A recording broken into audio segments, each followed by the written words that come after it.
You are watching India Global. I'm Gaurie, Dwivedi, and as always, we take a look at the big stories that we are tracking. But first up, the headlines. 1 month since the horrific Pahalgam terror attack took place, 26 Indians were butchered. Prime Minister Modi's big message to Pakistan on Operation Sindoor, that we will not stop.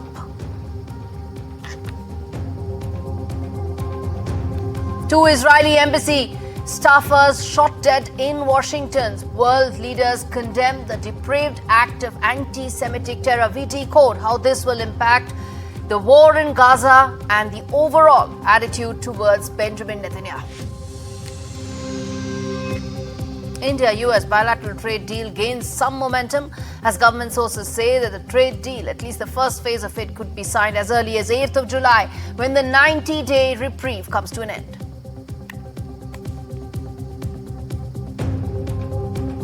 First Zelensky, now Ramaphosa, second Oval Office face-off. Donald Trump slams the South African president on white genocide as he shows photos and videos.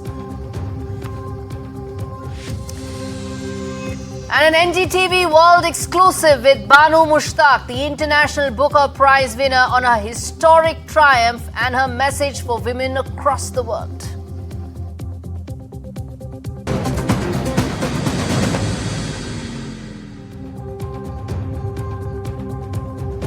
Viewers, it's been a month since the Pahalgam terror attack took place. It shook the nation's conscience. 26 people were butchered. Prime Minister Modi sent out a loud and clear message. He said that India will not bow down to terror, and those who shelter will pay a price. Meanwhile, a month on, the National Investigating Agency, or the NIA, continues to look for the terrorists who killed those 26 civilians on the 22nd of April in Jammu Kashmir's Pahalgam. With no headway so far in finding those terrorists, the agency, which took over the probe from Jammu Kashmir police days after the attack, is now questioning witnesses, examining data using technical surveillance, and is now probing the next step forward. But the larger issue when it comes to terror, India's position on terror, India's focus on ensuring that the perpetrators are brought to justice, and more importantly, a very strong message to all those who are supporting terror, including Turkey, is that India will not bow down. Listen in to Prime Minister Modi in Bikaner with that loud and clear message. तीनों सेनाओं ने मिलकर ऐसा चक्रव्यूह रचा कि पाकिस्तान को घुटने टेकने के लिए मजबूर कर दिया। 22 तारीख के हमले के जवाब में हमने 22 मिनट में आतंकियों के 9 सबसे बड़े ठिकाने तबाह कर दिए। दुनिया ने और देश के दुश्मनों ने भी देख लिया कि जब सिंदूर बारूद बन जाता है तो नतीजा क्या होता है। सिंदूर वो बारूद है जिसने पाकिस्तान के नाको चले चबवा दिए, और इसीलिए this is the reason why India is not going to stop when it comes to acting against Pakistan. There's been a spy network that India has in India that it has completely busted off Pakistan, and after that those YouTubers with suspicious links found all the way to the Pakistani government, they have been nabbed, and now Pakistani official has been declared persona non grata by the Indian government. This is for indulging in those activities when it comes to those that his official status does not allow. The Pakistani official has been asked to leave in 24 hours. In fact, there were 2 of them. One has already left, and the second one will leave within those 24 hours. On 13th of May, another Pakistani official working at the High Commission was expelled for allegedly indulging, as I said, in creating some sort of an espionage network. India busted that. It acted against it.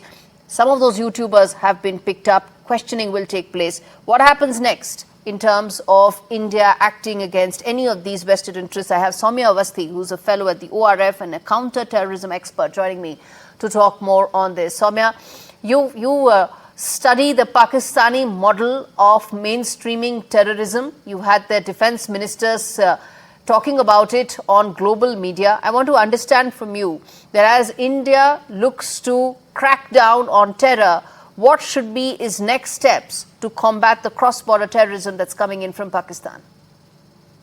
Thank you, Gaurie, for having me. So, given the news about the new, the Pakistan High Commission staffer Ehsanur Rahim getting, booked under the persona non grata for the espionage activities, I think it's one of the steps towards that. And I think India has sent a strong message here that it has a zero tolerance policy towards cross-border terrorism and its enablers. So, keeping that in mind, I think the cohesive response to the Pahalgam terror attack, this step is one on that track. And now I think Indian government will continue to follow this strong diplomatic strengthening, the tightening of their response by carrying out not just overt but covert both ways of finding the culprits who are supporting the government of Pakistan and its model of terrorism sitting in Delhi or sitting in India. So that is one thing that they will do. And of course, there have been loud and clear messages by our Prime Minister, by our Foreign Minister, that the way they are holding treaty in abeyance, that is, I think, going to be continued and should be continued, because it's high time that Pakistan gets a message that the treaty was not under any pressure, but it was a goodwill gesture that India showed to Pakistan. And now with that goodwill going out of the window, I think this is the right time and right point. You know, Soumya, about an hour back, India also sent out a very strong message to Turkey. It told Turkey, it told Erdogan that you're backing this cross-border terrorism. India is watching. New Delhi said that in no uncertain terms. How do you see that messaging that the government is sending out even to those international backers of Pakistan's cross-border terrorism network? Yeah, so India is actually demonstrating a very proactive and punitive diplomatic posture when it comes to deterrence. And it's also sending out not just message to Pakistan, but also to the entire world, which is going to have been in support of acts like this. Turkey is no less. We all know what kind of fundamentalist ideology exists there. So this step has not just given a message to Turkey, and I think it's a very strong message by cancelling the license of Chalebi, that company, and also telling them that the weapons that they are selling, of course, that Turkey is known for being a biggest arm trading country, but where it is being used and responsible transaction should be taken with seriousness in Turkey. So this step has definitely been a message of punitive diplomatic posture of India, but has not just been for Turkey but also for the world, including our neighbors. We leave it there, Soumya. Thank you so much for joining me on that story that we're going to keep revisiting. In fact, viewers, on that note, we're going to slip into a very short break, come back on the other side, talk more about another Oval Office ambush, this time South African President Ramaphosa, how he dealt with it, what's the big message there, what's Trump's policy going forward for South Africa. We decode all that. Stay with us.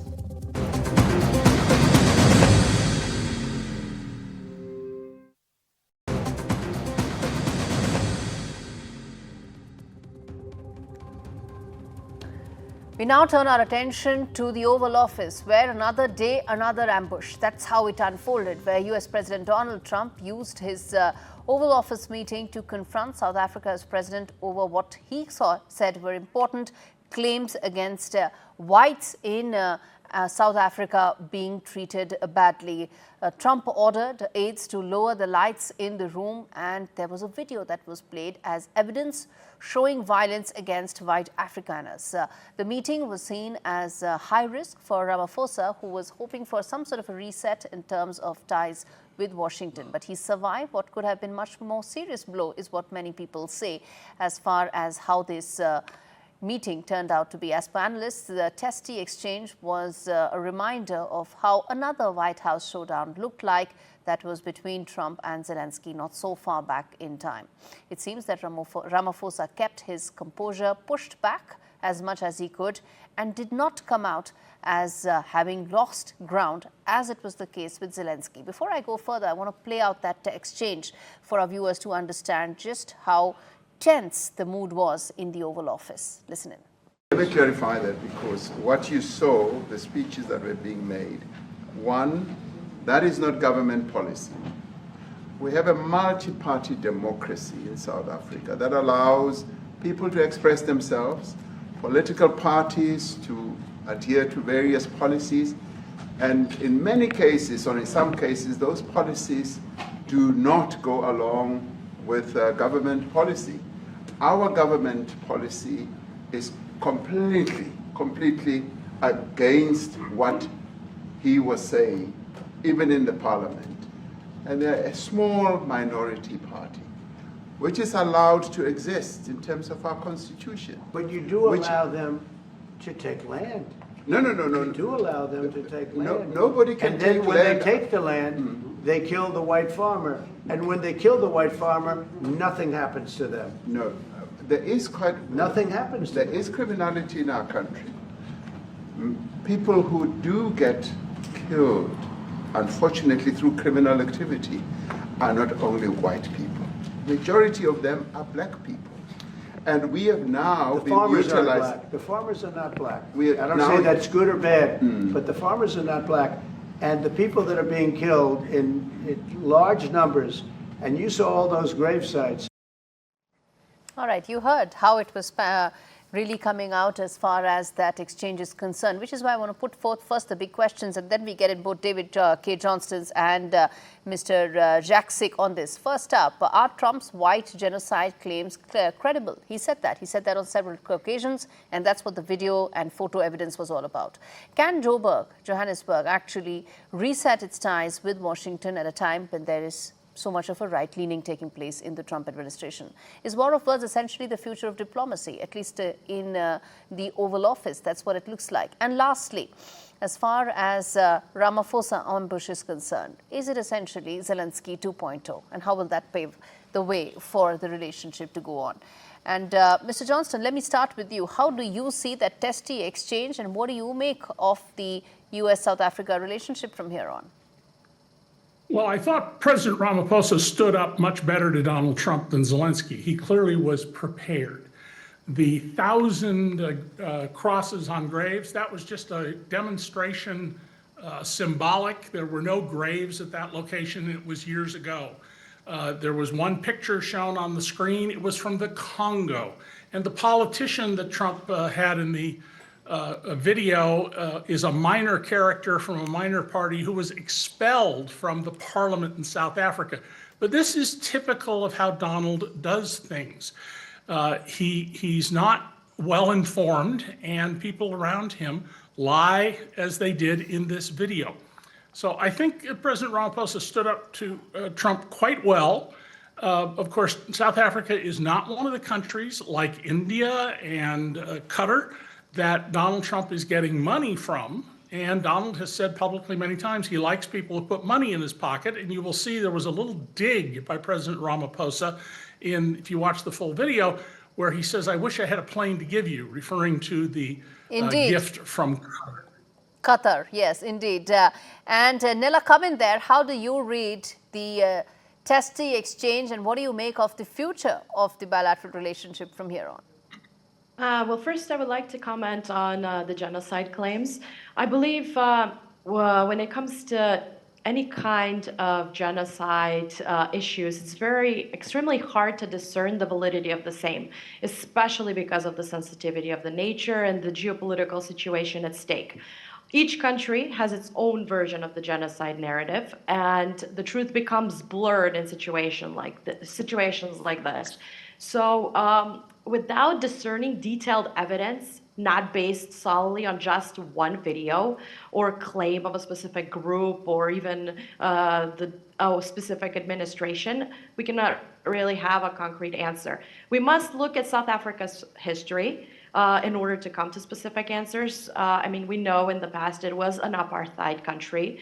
We know that it was ruled by white minority, the Afrikaners. But in all effort, I believe that South Africa has had issues before, but it has come a long way and it has made successful efforts at reconciliation.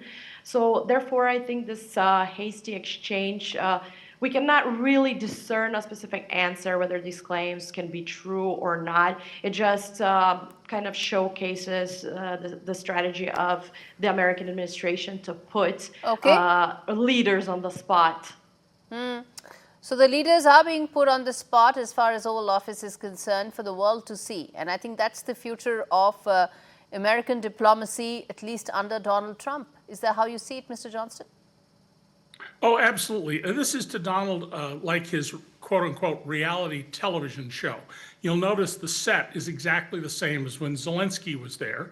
What's going to change is that any future presidents of other countries that Trump wants to humiliate are going to be prepped by their staff, and they're going to know how to respond to Donald. And so it won't work as a long-term strategy, but you will see more of this, and particularly if the leader of a visiting country is not white, because Donald is a white supremacist. In fact, he has been the subject of formal judicial proceedings in the U.S. where he was heavily fined for racist conduct. All right. Yes, Stella, you want to come in there in terms of how do you see the future of the relationship? Now you want to address that? Yes, I would like to address the future. I mean, even with the South African president going to the Oval Office and meeting, I think the main goal was the restoration of the relations, bilateral relations between both countries. I think, I mean, some of it was put into the shadow because of the intense conversation during the meeting. However, I do believe that taking into consideration Trump is a businessman, I think he would like to restore the future relations, trade relations with the South African country. And I think basically we've known before that the relations, the trade relations between Africa and the US have relied on the African Growth and Opportunity Act, which was renewed by Congress until September 2025. So I believe that future relations between South Africa and the US will rely on whether Trump will have any kind of implications on the tariffs that are being made, and whether he would honor and renew the AGOA Act that has been previously made between South Africa and the US.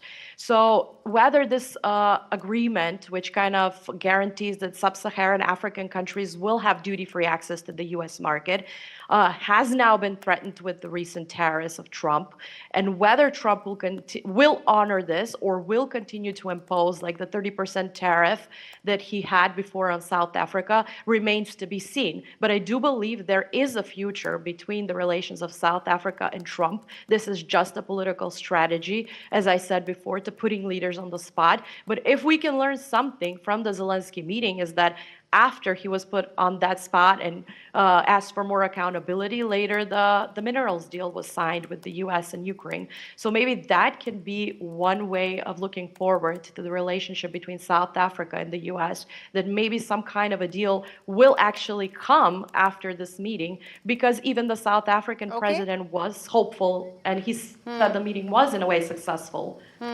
Indeed, it was.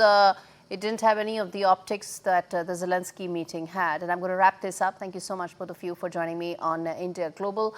Well, bottom line, viewers, is that this meeting, the one between Donald Trump and South African President Ramaphosa, was essentially Zelensky 2.0. That's what the testy exchange showed. But world leaders have learned their lessons after that meeting. After all, Ramaphosa held his own to make a snide remark about Qatar's plane gift to Donald Trump. And that, of course, shows that he held his composure and, in fact, was prepared. But the fact that trade talks have not been put into cold storage indicates that there is possibility of progress continuing. After all, it's not just about South Africa, it's about the entire sub-Saharan African countries that need to have better trading terms with America. The tariffs that have been imposed need to be negotiated, and Ramaphosa knew that he cannot let that opportunity pass by with losing his composure. And in fact, the lunch that was cancelled when Zelensky left the Oval Office wasn't the case as far as Ramaphosa is concerned. So to that extent, I would say the optics were much better, even though the takeaways may have been limited.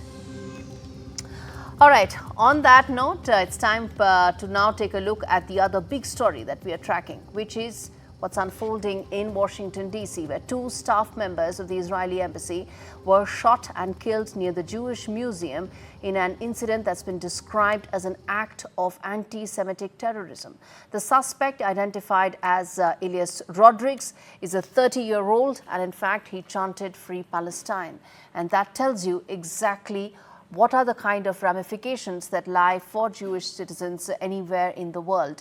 It was a young couple life that has been snubbed at the peak of their lives. Now, the top US and Israeli leadership, including President Trump, expressed shock, outrage, but there are several ramifications of what happened here and what its implications would be. And let me get Mr. Hoffman, who's an Israeli-American journalist, to talk more about what this means. Well, firstly, of course, the shocker of an incident has been condemned worldwide. And this, of course, would also mean a reset on 2 occasions, on 2 aspects, Mr. Hoffman. One, a reset as far as how America is viewing the relationship with Israel under Prime Minister Netanyahu. And it could also mean a reset as far as how the world leaders who condemned Prime Minister Netanyahu, particularly EU leaders who snapped trade ties 48 hours back, would probably have to now revisit the war in Gaza. First of all, let's just focus on the tragedy that happened to this couple. They attended an event at the Jewish Museum in Washington. They were planning on coming to Jerusalem to get married. And it's just so sad and so tragic that it's not safe for American Jews anymore to go to events that take place in a Jewish setting. There needs to be more security at such events, because this movement that they say is to free Palestine, but ends up being to support terror groups that are operating in America, in Israel, and in India, that just needs to be stopped. And that's before any political ramifications that you asked about. I completely agree with you, sir. I completely agree with you, because this is also happening on a day when it's been 1 month since the Pahalgam terror attack took place in India. So we understand what the scourge of terrorism is, and India stands by Israel, and we've said that as well. So terrorism is a global scourge. I was asking you about the fact that will this now also change a lot of the other moving pieces that we were talking about, that I asked you earlier? Some of these EU leaders, only 48 hours back, were talking about snapping trade ties with Israel, weren't they? Will they now be forced to do a recheck and rethink? I doubt it. You know, we saw how your foreign minister, as it says on the screen, was one of the first to contact Israeli Foreign Minister Gideon Sa'ar and condemn the attack. That's much appreciated here in Israel. The EU leaders have no spine, and that's not going to change, even when they see how terrorism is out of control in America. It's going to happen in England too, and they're going to be at fault because they've decided to endorse these kinds of events, unfortunately, rather than fight them. When they call for Israel to end this war before Hamas is defeated, they're just enabling Hamas to be able to continue to attack along with their allies in Western countries. Shocking story that I promise NDTV will keep covering till its logical end. Thank you so much, Mr. Hoffman, for joining me. Aishwarya Rai Bachchan, popularly known as the Queen of the Cannes red carpet, is back for her 22nd appearance, viewers. Aishwarya made a dazzling entrance at Cannes 2025 wearing an ivory sari and red emeralds necklace. Channeling royalty in an ivory gold Banarsi sari, she once again made a striking fashion statement at the festival. However, what truly caught everyone's attention was the sindoor she wore, a first for Aishwarya at the prestigious international event. On that note, it's time to in fact slip into a very short break. Coming up on the other side is the NDTV World Big Exclusive with Banu Mushtaq.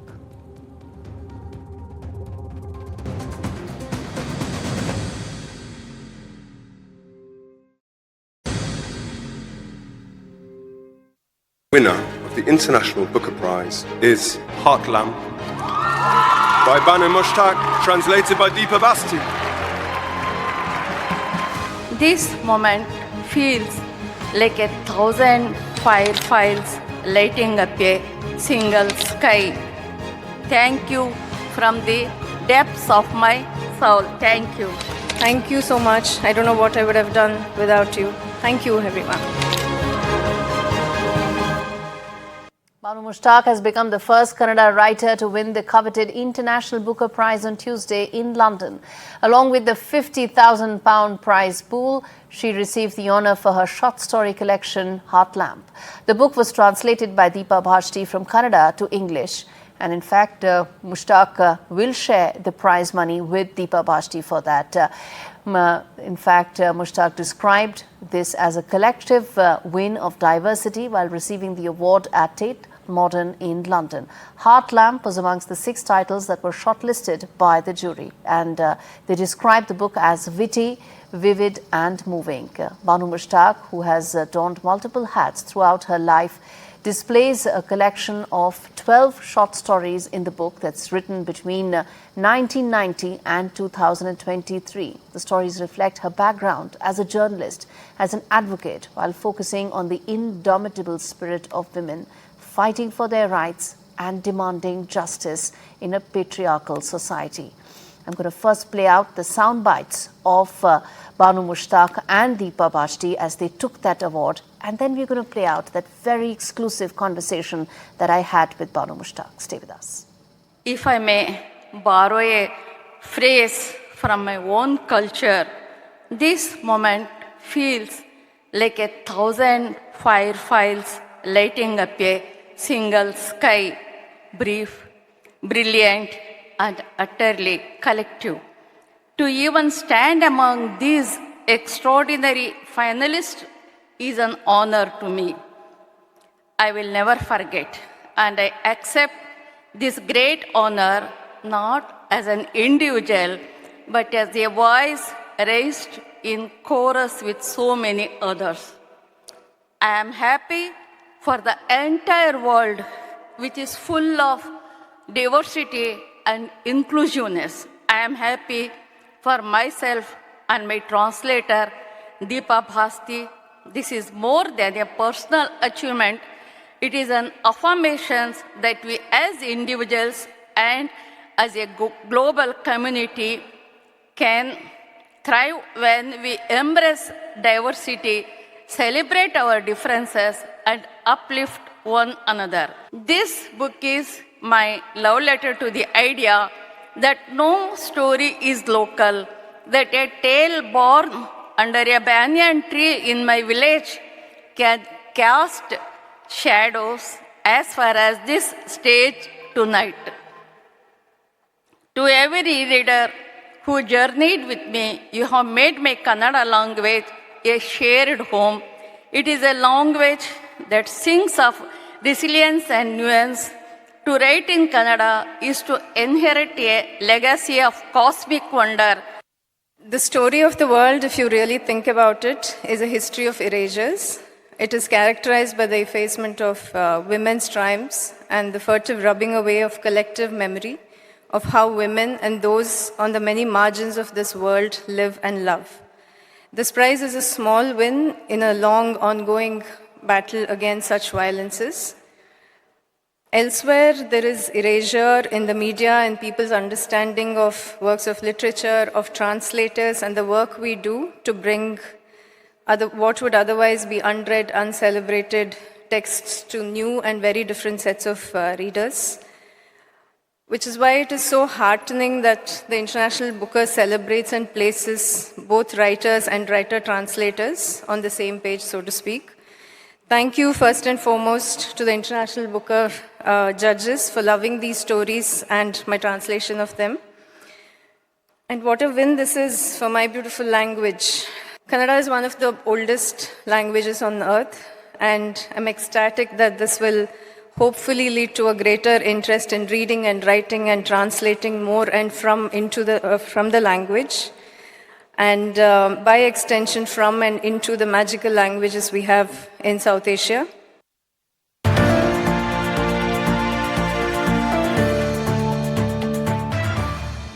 Banuji, thank you so much for speaking to NDTV.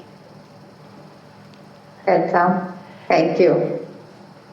Your writings have opened, your thought-provoking writings have opened up to the entire English-speaking audience through the translation by Deepa, and it really provided the kind of purpose that many Indian women were looking in terms of voicing their thoughts. And let me start by asking you, Banuji, how your writings are almost like a life's journey, chronicling experiences across 3 decades. How do you feel when it struck a chord with a global audience? Yeah, I'm extremely happy. It's an incredible journey I have gone through, because all this started during 2022, when one of my story was translated by Deepa Bhasti and submitted to a contest.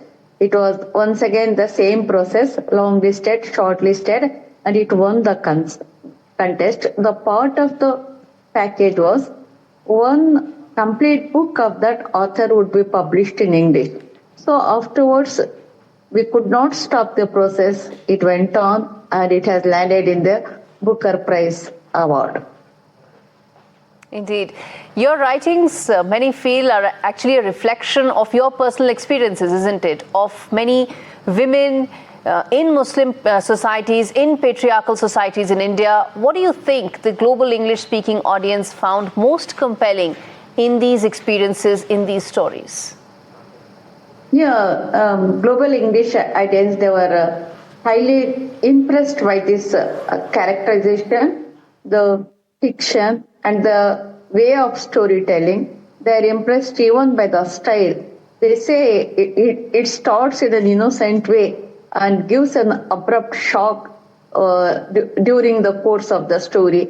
And they are impressed by so many things that they discussed in my previous introductions with the press and the Booker Committee, jury's speech, everything. I have come to the conclusion that it is a new thing that they are going through, because the entire stories which are in Heartland, they are socially committed pieces of their lives. They are individual experiences which have been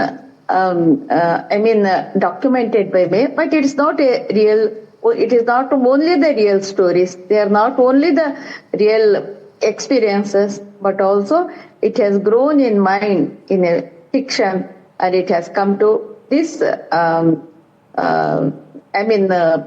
form which has been accepted by the global audience, and they are very happy. They are analyzing it, and they say this is not only it doesn't pertain only to Muslim women and only to South India. It has got universal quality. It can be applied to anywhere, wherever women are there. These types of issues, these types of turmoil, these types of emotional explosions, it can be traced universally in all the parts of the world. That is their, opinion. Indeed, human emotion has a universal appeal, and you were appealing to women across the world, isn't it? Some of the conflicts that they have, some of the turmoil that goes on in their minds, whether it's about family, social pressures, and of course the desire to follow your heart, isn't it? The subjugation of women. Yes. All these things, it has got universal characterization. I'm intrigued to ask you why was it that you chose Kannada as your language of expression? You're fluent in several languages, but you chose Kannada to express yourself. Why was that? The thing is, I am a Muslim. I have come from a traditional Muslim family, and our mother tongue is Dakhni Urdu. It is not as sophisticated as the North Indian Urdu, but it is a Dakhni Urdu wherein various colloquial influences are there. Even Kannada, Tamil, Telugu, and all local languages are mixed with this Dakhni Urdu, and it has got a quite different slang. And all my women folk, they studied Urdu earlier to me. But when I was admitted to school, I never studied Urdu properly. That's why my father got me admitted to the Kannada medium school. But afterwards, my parents, my grandfather, all they strived very hard to teach me Urdu and Arabic, and I have learned it. And I have translated from Urdu many books to Kannada. As Kannada is my medium of instruction, I feel it very fluent, and artistically I can convey and I can express in Kannada only, not in Urdu, not in English, not in any other language except Kannada. I cannot express myself effectively, fluently, artistically. Only in Kannada I can do it. That's why I write in Kannada. It's the language where you build bridges the most, isn't it? So, yes. You mentioned about translation. I want to ask you, the translation is actually probably one of the most challenging parts, right? Because you want to keep the essence of your writing, but also ensure that it opens up to a global readership, global audience. How challenging was it? And what were the kind of discussions that you had with Deepa when Heart Lamp was being translated from Kannada to English? So during the translation, I took the decision that I should not meddle with her choice of stories, because all my stories there are about 6 collections published so far from 1990 to 2023, and among them there are about 60 plus stories. And I sent the entire volume to Deepa and asked her to select the stories whichever she likes, and she made a list of the stories and sent it to me, and I am comfortable and I am impressed by these stories, she told me, and I want to translate this. That's it. I said go ahead. I asked her whether she can make a choice of mine also, whether she can include it in these parts. 1 or 2 stories that I have suggested that also have been included in it.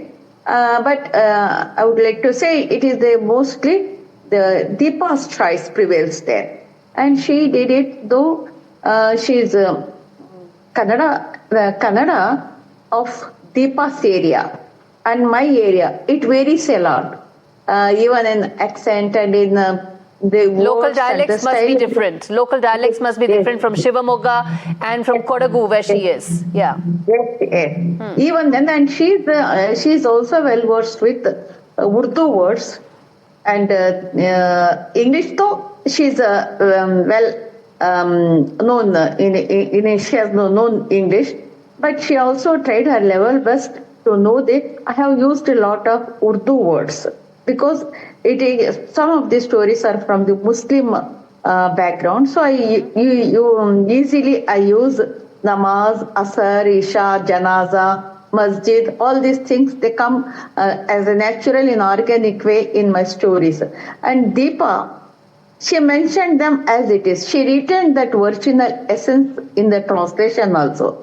And thereby, that is why even the English-speaking people also liked that translation, because that essence and taste of Kannada and regionality and local taste has been retained in the translation.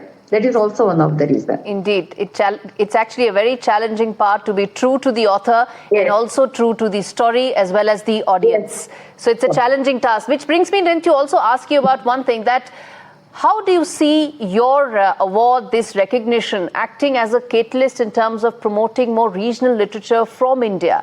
There are lots of other regional authors, their stories waiting for to be discovered. Do you think your award, your recognition will act as a catalyst for promoting some of them? Yes, of course. It influences. I do agree with you, because Indian literature and Indian local literature is having high potential, and this potentiality is not exposed to the entire world. because it is only sectarian. It has limited to its geographical limitations. It has been adopted. But of course, my stories were previously translated to Malayalam, the Tamil, Hindi, Punjabi. These local, that is Indian languages. But when even English translation was also there, but in one bulk there was no translation of mine. So what happens is our local knowledge, local culture, local tradition, and local literature, it has it has to break the boundaries and move forward. These boundaries, not only for men but for literature, this boundary is not a good thing. It has to be shattered, it has to be broken, and it has to be translated into various other international languages, that too to English language, because from English it will be translated to all other world languages. That's why. And the major thing is, in India we are consciously ignoring the translation of our works to English. It has to be speeded up. It has to be taken up by the government, by the NGOs, by the Sahitya Academy, Sahitya Pradhikara, etc. These organizations should take initiative in this connection. I think it's stories like yours that act as that inflection point, catalyst for regional literature to be embraced in a larger way. And you write about the fact that English audiences should be exposed to some of the stories which are universal in nature but get trapped because of a certain language barrier, which brings me to ask you a question that many want to sort of come by, which is that literature has this universal appeal. It has a power to unite people, unify people across the board. What would you like to say in terms of several language controversies that we are seeing around in India itself, given the fact that language actually has the ability to unite rather than divide? Yeah, there are, I say in India there are about more than 700 languages. And most of these languages are Indian originated. See, language, it will be pleased, it will be accepted, it will be spoken, it will be appreciated by all the people. Now, in the entire India, people love to be multilingual. It's not a sin to be multilingual. But when language becomes politics, the politics of language, all these things are happening due to the politics of language. This politicalization of the language, and wherein there are certain apprehensions from one quarter of people that language is used to dominate and subjugate the entire population. That apprehension is giving lot of controversies, has opened up some controversies, and this shady imposition of the language, it should be stopped. That's my opinion. Because everybody welcomes a language, and everybody wants to speak in a language of their convenience, and there is no hatred against any language. But the politicalization of the language, that is where the problem starts. Absolutely. Consciously, it should be avoided.